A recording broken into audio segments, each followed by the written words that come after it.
continue fusible se déroulant à grande vitesse, la désagrégation de l'électrode n'est plus un inconvénient. On est au contraire dans les meilleures conditions pour effectuer la soudure, non seulement de l'aluminium, mais de tous les métaux. Dans tous les cas, on opère en polarité inverse, c'est-à-dire que le fil est toujours connecté au pôle positif et l'éprouvette au pôle négatif. Cette prise de vue faite par silhouettage montre comment s'opère le transfert du métal en atmosphère d'argon par ce procédé. Sous une intensité de 130 ampères, ce fil d'acier donne lieu à une fusion en grosses gouttes et le transfert de métal se fait par court-circuit successif. À titre d'indication, la densité de courant dans le fil est de 116 ampères par millimètre carré. Le rythme du transfert est de 2 gouttes à la seconde et le poids moyen de chacune d'elles est de 130 mg.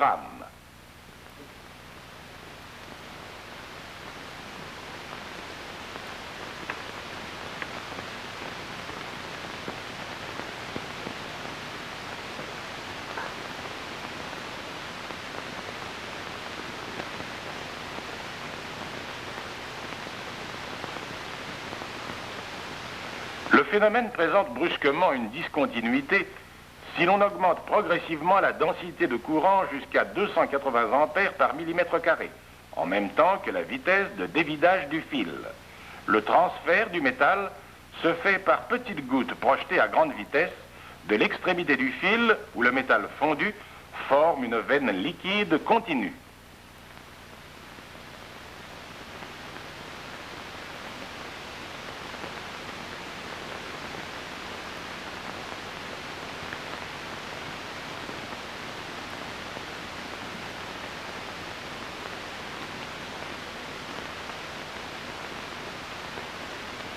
Le phénomène est le même que l'on soude à plat ou au plafond.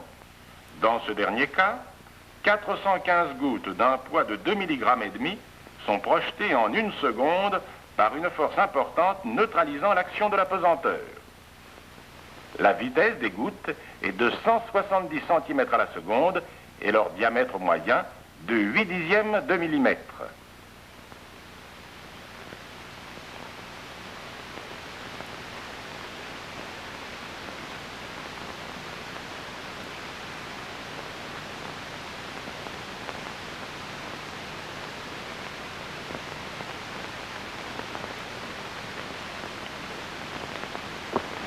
La prise de vue directe montre très nettement que le transfert des gouttes se fait à l'intérieur d'un cône très lumineux dont la forme géométrique est parfaitement définie.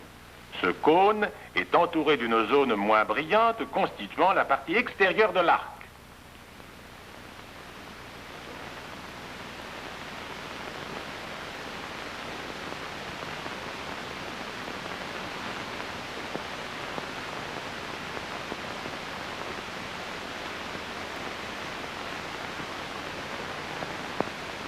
L'argon joue un rôle prépondérant dans ces phénomènes, comme on l'a constaté en le remplaçant par de l'azote.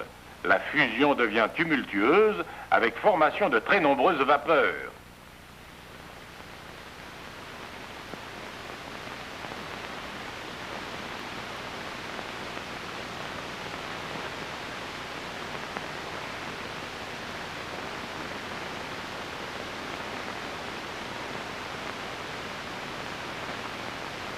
Dans l'hélium, la fusion est sensiblement différente de celle que l'on obtient dans l'argon. La rupture d'équilibre de la veine liquide peut donner lieu, en utilisant l'acier comme électrode, à la formation de 2 gouttes jumelées qui quelquefois se séparent, phénomène rappelant celui qui est bien connu des techniciens de l'hydraulique. Cette fusion, moins régulière que celle que l'on obtient en atmosphère d'argon, se traduit pour les soudeurs par davantage de crachements.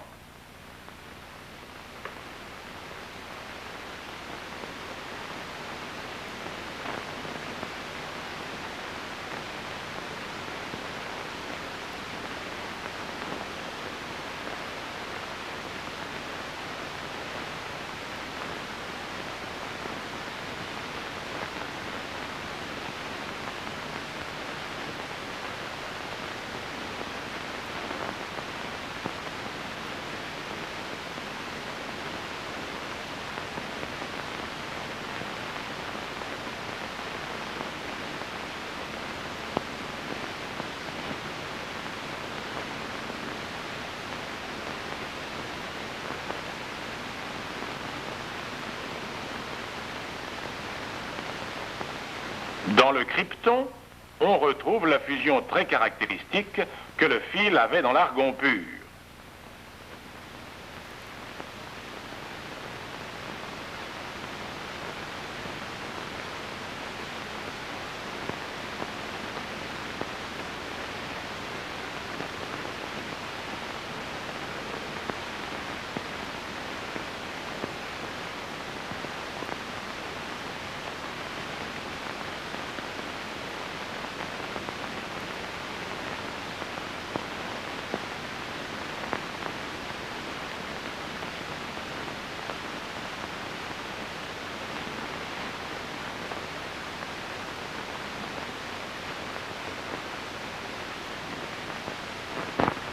L'utilisation de mélanges d'argon et d'oxygène a été proposée pour faciliter l'exécution des soudures ou augmenter la vitesse de fusion de l'électrode. Lorsqu'en polarité inverse, électrode positive, on atteint une teneur de l'ordre de 5%, la fusion devient tumultueuse, avec formation de fumée, ainsi que le montre cette prise de vue par silhouettage.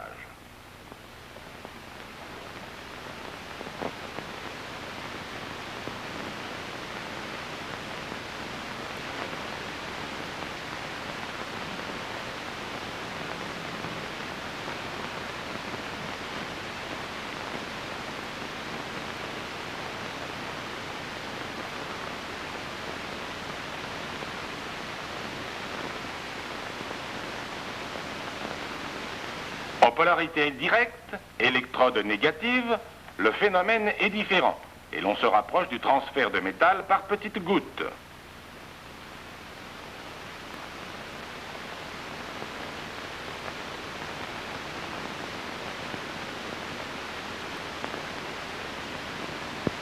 Avec l'aluminium, les phénomènes sont analogues à ceux que l'on constate avec l'acier. L'électrode est moins fortement appointée. Toutefois, le transfert du métal se fait toujours par gouttes projetées à grande vitesse.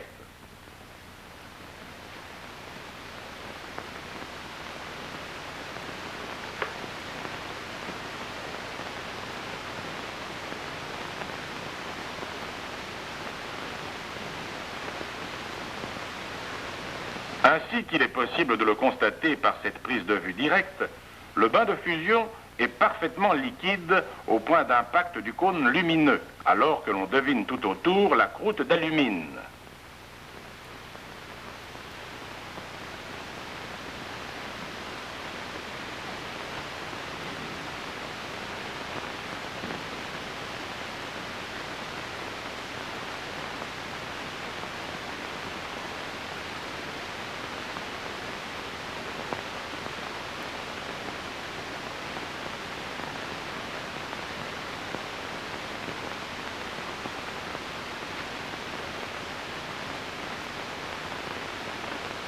Dans ce procédé, la vitesse de dévidage du fil est constante et il se produit une autorégulation de la longueur de l'arc qui tient aux caractéristiques du poste de soudure. Il est possible de constater ce phénomène en remontant brusquement la buse de 5 mm par exemple. L'allongement de l'arc, qui devait être également de 5 mm, ne sera par suite de l'autorégulation que de 3 mm. Si l'on redescend la buse à sa position initiale, on constate que l'arc reprend exactement sa longueur primitive. Durant la prise de vue à grande vitesse, les mouvements de montée et de descente ont eu lieu très rapidement l'un après l'autre, puisque l'opération complète a duré moins de 2 secondes. Toutefois, le très grand ralenti de la projection les fait paraître excessivement lents.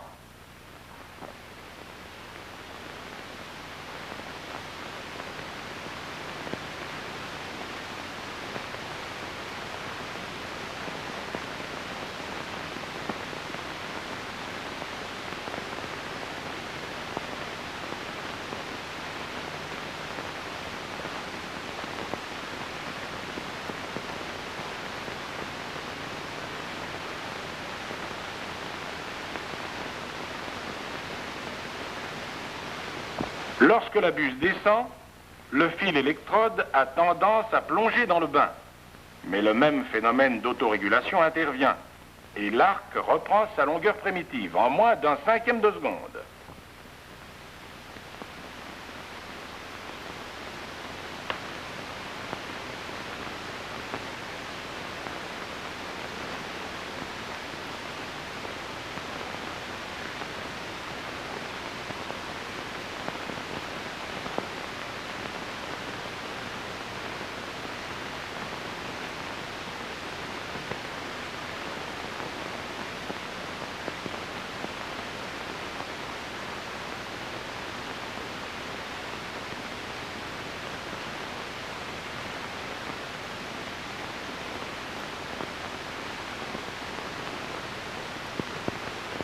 L'état de surface du fil est un facteur important du transfert du métal.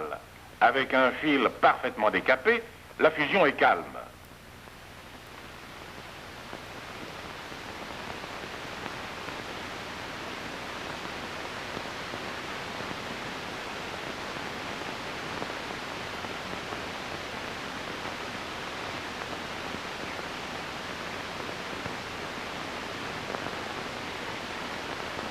Le même fil, légèrement gras, fondu dans les mêmes conditions de réglage, donne lieu à une fusion tumultueuse.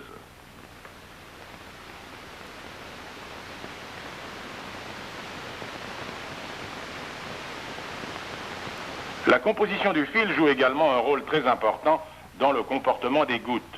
Le soudage d'un alliage d'aluminium à 5% de magnésium provoque des phénomènes différents de ceux observés avec l'aluminium pur. Il n'y a plus formation de gouttes régulières. Elles sont déchiquetées en cours de fusion et se détachent sous forme de véritables polypes.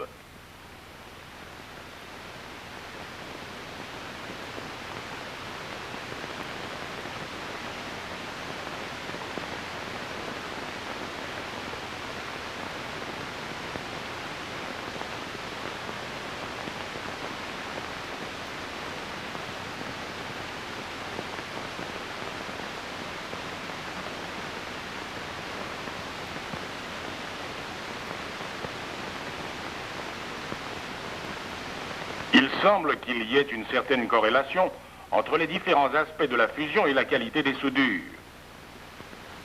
Lorsque la fusion est tumultueuse, il y a tendance à formation de soufflures comme l'a prouvé la radiographie de cette éprouvette d'acier. La partie droite de l'éprouvette a été soudée en fusion calme, la partie gauche en fusion tumultueuse, obtenue en graissant légèrement le fil. La high-speed caméra, véritable microscope dans le temps, rend possible l'analyse de phénomènes très rapides, absolument insoupçonnés des soudeurs, permettant ainsi l'amélioration de la soudure en atmosphère d'argon. Ces recherches, qui semblent simplement une curiosité scientifique, ne sont donc pas aussi désintéressées qu'elles le paraissent, puisqu'elles ont contribué en particulier à la mise au point du soudage de l'aluminium, du cuivre et des aciers spéciaux. Toutefois, si ces applications sont apparemment très simples, elles donnent lieu en fait à des phénomènes très complexes, et bien que le soudage en atmosphère d'argon soit d'un emploi maintenant constant, les laboratoires poursuivent leurs recherches en vue de permettre le soudage de tous les métaux